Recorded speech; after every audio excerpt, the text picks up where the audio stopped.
You love to hear the story, how it all got started off. You love to hear the story, how it all got started. You love to hear the story, how it all got started off.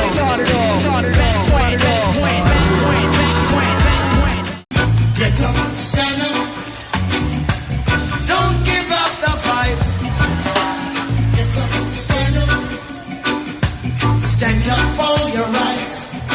Listen, get up, stand up. Don't give up the fight. Preacher man, don't tell me heaven is under the earth. I know you don't know what life is really worth. It's not all that glitter is gold. Half the story had never been told, and now you see the light. You stand up for your right. Who taught you to hate the texture of your hair? Who taught you to hate the color of your skin to such extent that you bleach to get like the white man? Who taught you to hate the shape of your nose and the shape of your lips? Who taught you to hate yourself from the top of your head to the soles of your feet? Who taught you to hate your own kind? Who taught you to hate the race that you belong to? So much so that you don't want to be around each other. No, before you come asking Mr. Muhammad, does he teach hate, you should ask yourself who taught you to hate being what God gave you. Well, I was arrested on December 1st, 1955 for refusing to stand up on the orders of the bus driver.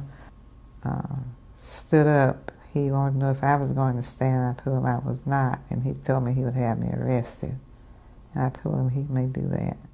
I have a dream that one day this nation will rise up and live out the true meaning of its creed. They will not be judged by the color of their skin, but by the content of their character. I have a dream today.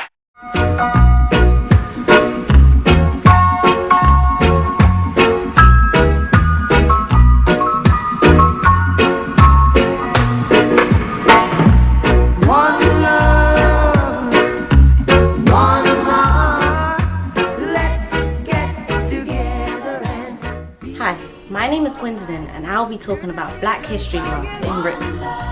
But first, I would like to go out and see the public's opinion about the subject.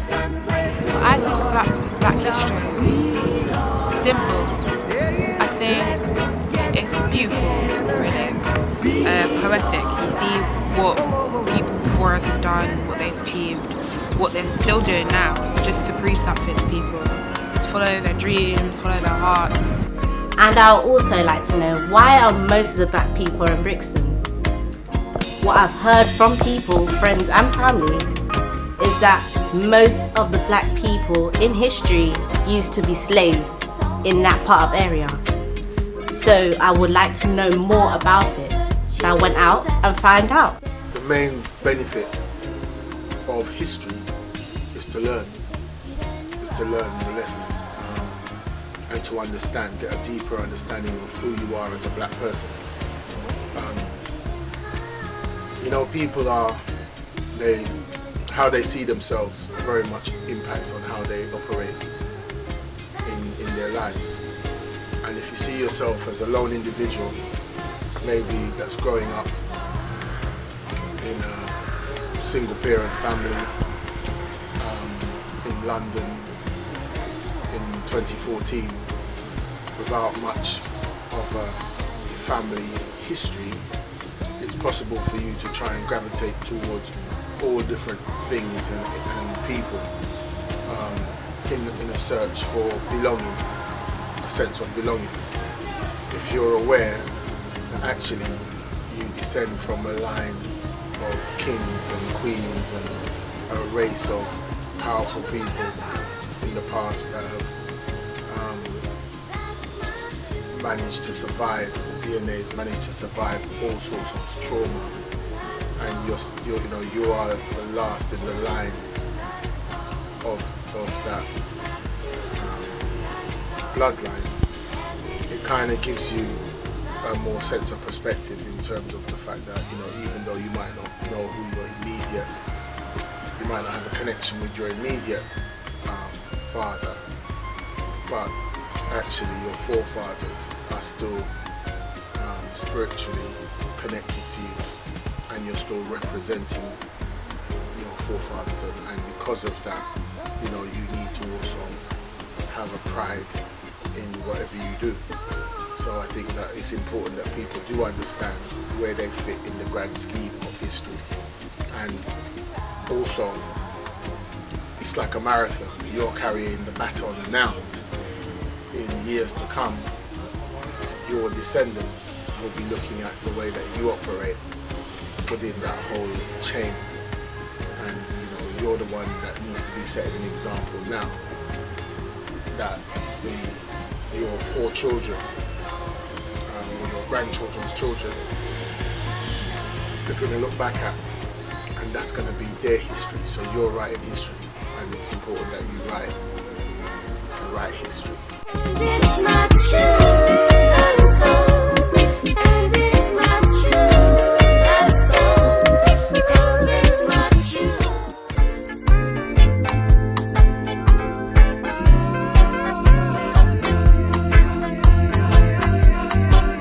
What's different about Brixton is because they have different cultures going around, different clothes, different food, and different varieties of music there that you wouldn't hear from outside of London. But tell me, baby, that this is not so. The hat and the earring, well, the hat's basically roots and culture. Red is missing, but that's my blood. But red, green and gold is Rastafari, you know. But green, gold and black is Jamaica, you know. Jamaica.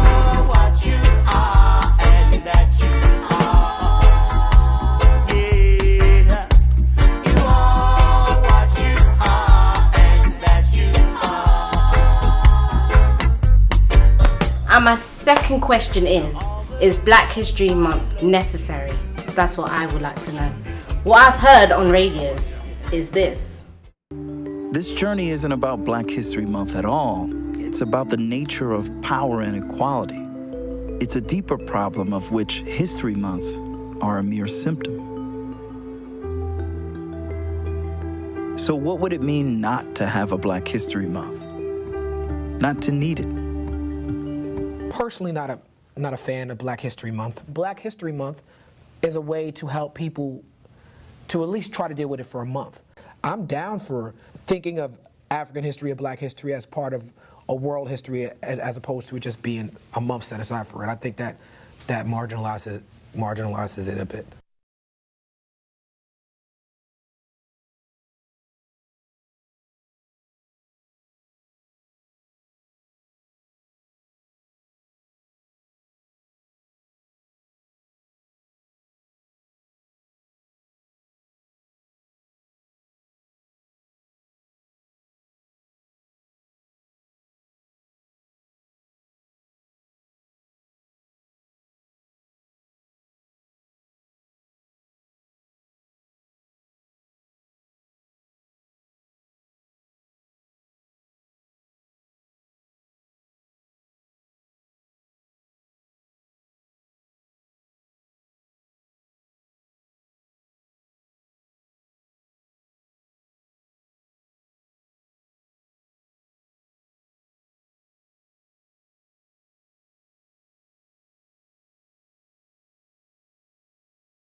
It's not just, I think part of the issue with Black History Month as it exists today is there are a lot of people telling the story. There are a lot of companies selling product with the story. There are a lot of people who tell the same 4 stories as he brings out over and over again. It's like, here's King and here's Rosa Parks. And you know, I think one possible response is to say, well, we need to be doing a lot more telling our own stories. We need to be doing some version of Hebrew school or the kind of Chinese language programs where, you know, where are our kids in after school getting kind of supplemental instruction in Black history in the same way that lots of other communities have supplemental cultural enrichment.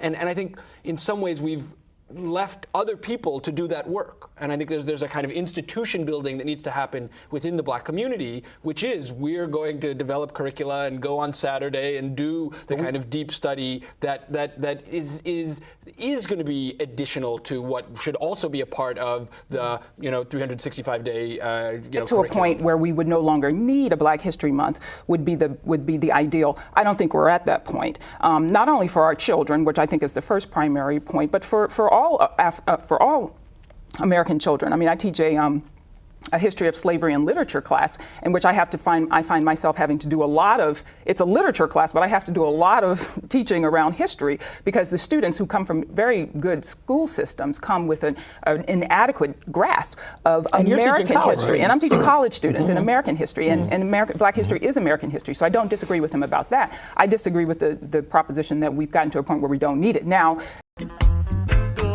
is that what some people think about Black history? Black history is about celebrating the people that stands up for the Black community.